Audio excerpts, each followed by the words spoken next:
बेजे ते रुग्णालयात उपचारासाठी आणलेल्या बालिकेचा मृत्यू झाल्यानंतर संतप्त नातेवाईकांनी बालरुग्णालयाची मोडतोड करीत डॉक्टर प्रकाश अमनापुरे यांना मारहाण केली।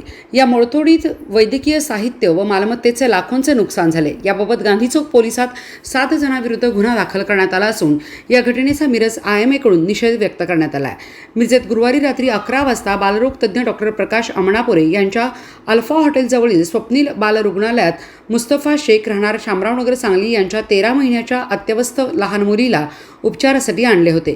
मात्र उपचारापूर्वीच बालिकेचा मृत्यू झाला। त्यामुळे डॉक्टर उपचारासाठी लवकर आले नसल्याने मुलीचा मृत्यू झाल्याचा आरोप करीत मुस्तफा शेख व त्यांच्यासोबत असलेल्या नातेवाईकांनी रुग्णालयातील फर्निचर व वैद्यकीय साहित्याची तोडफोड केली।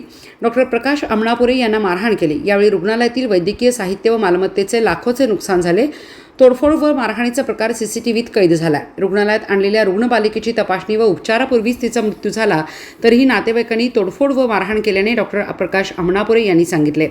या घटनेचा निषेध करून मिरज IMAच्या सदस्यांनी गांधी चौक पोलीस ठाण्यात जाऊन संबंधित आरोपीवर कारवाईची मागणी केली।